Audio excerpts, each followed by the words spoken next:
Hello मेरे प्यारे दोस्तों।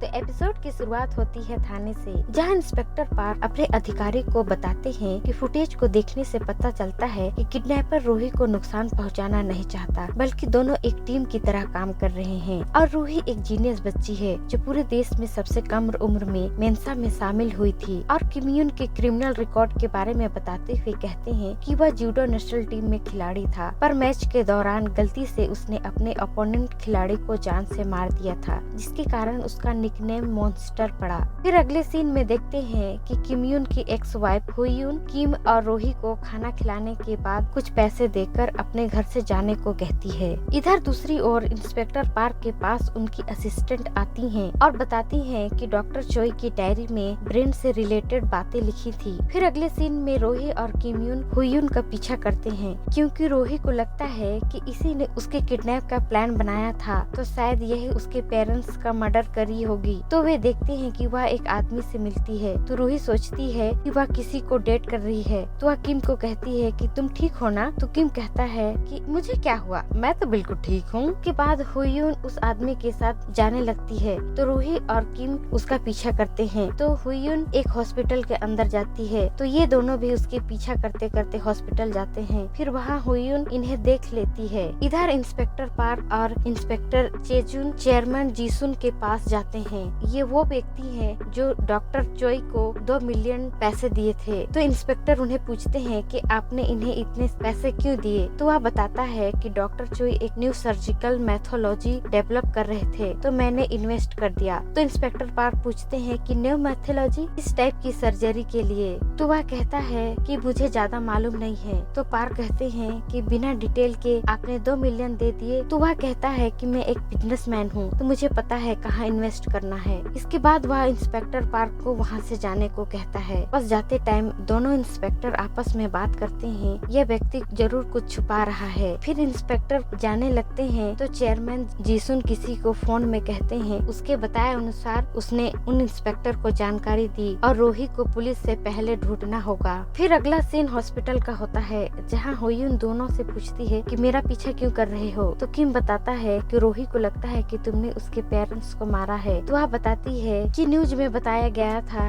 तुम्हारे पेरेंट्स का 21 जून को मर्डर हुआ था और मैं 21 जून को यहाँ हॉस्पिटल में एडमिट थी। तो किमयून पूछता है क्यों? तो हुयून बताती है मैं HIV पॉजिटिव हूँ। तो किम पूछता है ये क्या बीमारी है? तो रोही बताती है एड्स। किम कहता है एड्स? ये कैसे हुआ, क्यों, कैसे? तो हुयून बताती है कि 3 साल पहले जब उसे पता चला कि उसे एड्स है, तो वह उनसे दूर जाने के लिए फैसला ली, क्योंकि अगर वह साथ रहती तो लोग किम ही को नीची नजर से देखते, जिसके कारण उसका भविष्य खराब होता। तो किमयून यह सच्चाई जानकर बहुत दुखी होता है। फिर हुयून रोही से पूछती है कि और कुछ पूछना है तो पूछ लो। तो रोही पूछती है कि तुम बोली थी कि मेरे पापा मेरे मिसिंग का रिपोर्ट नहीं लिखवाते, क्योंकि उन पर चाइल्ड एब्यूज का केस हो जाता, पर मेरे शरीर पर तो ये सिरिंज मार के अलावा कोई और चोट के निशान नहीं है। तुम कैसे कह सकती हो कि मेरे पापा मुझे मारपीट करते थे? तो हुयून बताती है कि तुम्हारे पिताजी तुम पर एक्सपेरिमेंट कर रहे थे, और आगे बताती है कि मैं अपनी बीमारी के कारण बहुत से हॉस्पिटल में जाती थी। तो एक हॉस्पिटल में मैं सुनी जीनियस चाइल्ड प्रोजेक्ट के बारे में, और इसी प्रोजेक्ट के कारण तुम्हारे पिताजी को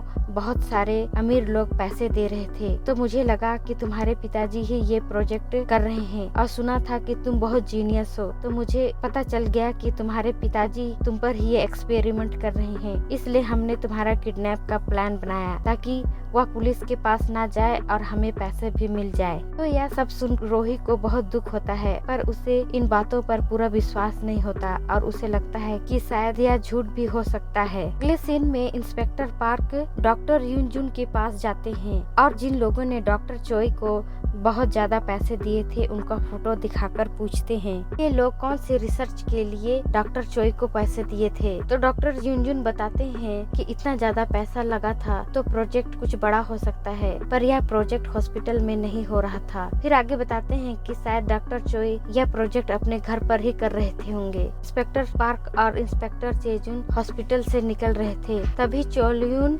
सीसीटीवी मेंटेनेंस कर वापस जा रहा था तो डॉक्टर यून चोलयून के बारे में पुलिस को बताते हुए कहते हैं अपने काम में बहुत अच्छे हैं, इसलिए मैंने इन्हें डॉक्टर चोई के से मिलवाया था और इन्होंने ही खुद से डॉक्टर चोई के घर पर सीसीटीवी कैमरा लगाया था, जिनके कारण इनकी सेल्स भी बहुत बढ़ी थी। तो इंस्पेक्टर पार्क पूछते हैं कि क्या इन्होंने ही पहले सीसीटीवी कैमरा लगाने की इच्छा जाहिर की थी? तो डॉक्टर यून कहते हैं कि हाँ। इसके बाद इंस्पेक्टर पार्क वहां से चले जाते हैं। इंस्पेक्टर पार्क चोल यून के बारे में जानने के लिए उसके डिपार्टमेंट से जानकारी लेते हैं। इधर किम यून और रोही को देखते हैं कि वो एक छोटे से ढाबे में खाना खा रहे होते हैं। तभी वहाँ किम उसे लॉकर देकर पूछता है कि यह तुम्हारा है तो तुम्हें कुछ याद है? तो रोही कहती है कि मुझे कुछ याद नहीं है। तो वहाँ वह लेडी एक न्यूज देखती है जिसमें बताया जा रहा होता है कि किम एक मर्डरर है जो 11 साल की बच्ची को किडनैप किया है। तो ये दोनों जल्दी से वहाँ से निकल जाते हैं। फिर रोही उस मर्डर वाली बात को पूछती है तो किम बताता है कि वह एक एक्सीडेंट था।